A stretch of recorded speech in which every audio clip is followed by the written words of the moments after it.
Imagine a real war, with trained soldiers, machine guns, ammunition trucks, and full government support. A war where everything was ready: strategy, weapons, manpower, and technology. But the enemy wasn't another army, not tanks, not an invasion force, not even a dangerous animal. The enemy was a bird. Yes, an actual bird. And the craziest part?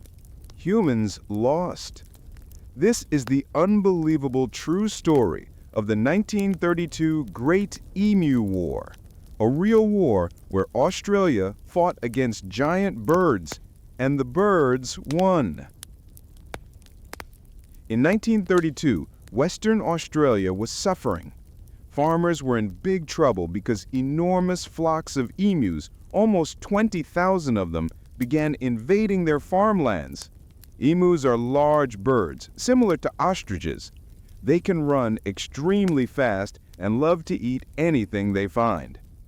These birds started entering farms, destroying wheat crops, breaking fences, and ruining entire fields. Farmers panicked and begged the government for help.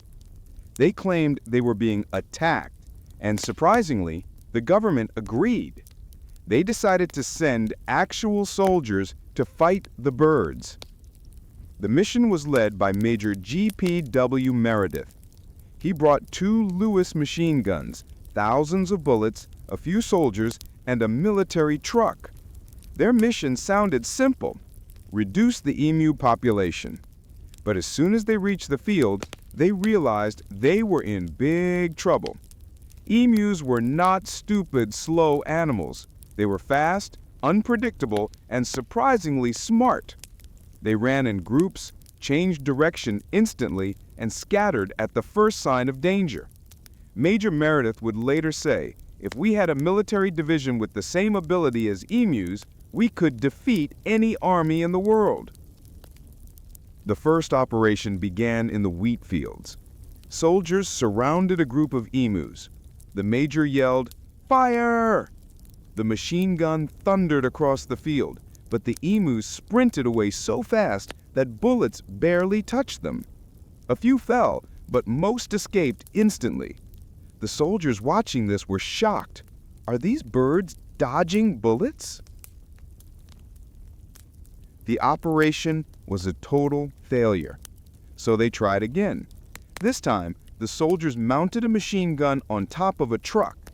The plan was to chase the emus and shoot while moving, but the truck bounced so badly over the rough ground that the gun couldn't aim properly. Meanwhile, the emus kept running at incredible speed, up to 50 kilometers per hour. Bullets went everywhere except at the target. Eventually, the machine gun jammed. Soldiers looked at each other in disbelief. Why won't these birds die? What made the situation even crazier is that the emus began showing team strategy. They ran in formations, with a leader in front and the rest following. When one bird was injured, others would slow down and try to help it escape. When soldiers fired at them, the flock would split into small groups and then regroup miles away. Major Meredith even said, half-jokingly, they use guerrilla tactics better than humans. Soon the whole country heard about the disaster. Newspapers mocked the army with headlines like, "Emus invincible," "Birds outwit soldiers," and "Australia loses war to birds." People laughed at the idea of trained soldiers losing to birds with no weapons at all. The government was embarrassed and ordered another attempt, but the result remained the same. Emus refused to be defeated. Finally, the government gave up and ended the operation. They realized that fighting birds with machine guns was pointless. Instead, they helped farmers build huge protective fences around their farms. The farmers themselves found better ways to keep birds away. And history recorded one of the strangest battles ever fought: a modern army losing to giant birds. The Great Emu War remains one of the most bizarre and humorous real-life events in military history. It proves one thing: strength and weapons don't always guarantee victory. Sometimes nature itself can defeat you in a way you could never imagine.